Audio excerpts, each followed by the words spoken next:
Ayah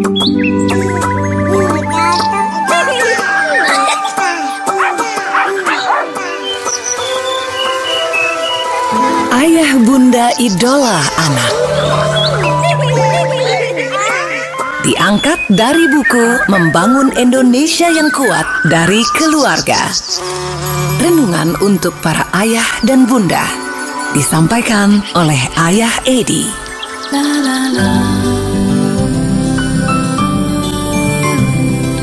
Kali ini kita akan berbicara tentang anak yang mengalami gejala on and off.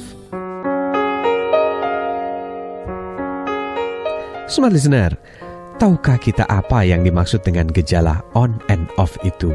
Ya, apabila ada di antara anak kita yang jika di rumah cenderung aktif, tapi jika di sekolah berubah menjadi pasif. Atau sebaliknya, itulah salah satu yang dimaksud dengan gejala on and off. Contoh lain misalnya, apabila salah satu orang tua sedang pergi, si anak menjadi aktif dan kreatif, tapi tiba-tiba setelah salah satu dari orang tuanya pulang ke rumah, mereka segera berubah menjadi pasif dan tidak kreatif lagi.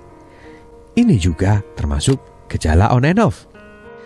Jadi, gejala on and off terjadi apabila di satu lingkungan atau kondisi anak kita aktif, namun di lingkungan atau kondisi lainnya tiba-tiba dia berubah menjadi pasif atau acuh tak acuh. Smart listener, sesungguhnya perilaku anak yang sehat adalah on and on, artinya dimanapun dia berada, dia selalu dalam kondisi yang sama. Mirip seperti handphone misalnya yang kita miliki. Jika handphone yang kita gunakan tiba-tiba saja mati tanpa sebab, padahal baterainya masih penuh, biasanya ada sesuatu yang tidak beres di dalamnya. Begitu pula dengan anak kita. Jika tiba-tiba saja perilakunya berubah, tidak seperti biasanya, tentu saja pasti ada yang tidak beres dengan orang-orang di sekitarnya dalam memperlakukan dirinya, sehingga ia meresponnya dengan meng-off-kan dirinya sendiri. Hal ini banyak saya temui pada keluarga-keluarga yang orang tuanya memiliki perilaku berbeda secara ekstrim. Misalnya, ayahnya keras tapi ibunya sangat lembut.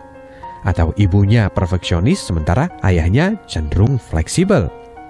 Bisa juga keluarganya oke, tapi guru-guru di sekolahnya sering memarahi atau menghukum atau mengucapkan kata-kata yang merendahkan harga diri si anak.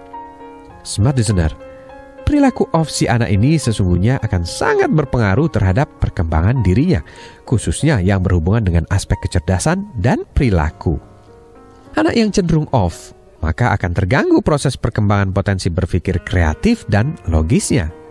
Jika hal ini tidak segera kita atasi, maka kelak anak yang dibesarkan dalam kondisi semacam ini akan menjadi generasi pasif, akan menjadi generasi masa bodoh dan tidak kritis terhadap permasalahan. Karena software kecerdasan yang seharusnya berkembang saat ia sedang dalam kondisi on, telah menjadi tumpul karena ia sering berada dalam kondisi off.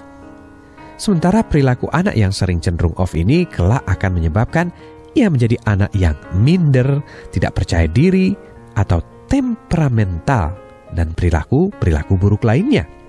Smart listener, gejala on and off inilah yang dideteksi menjadi sumber pokok munculnya perilaku bermasalah bagi anak-anak di rumah ataupun di sekolah. Wahai para orang tua dan guru yang saya cintai dimanapun Anda berada, mari kita bersama-sama kita perbaiki sikap kita dalam mendidik dan mengajar anak-anak kita. Mari kita perbaiki juga pola asuh kita di rumah agar anak kita selalu dalam posisi on and on, agar kelak mereka bisa menjadi generasi kritis, kreatif, dan peduli pada nasib bangsanya. Demikian Ayah Edi berbagi untuk keluarga Indonesia.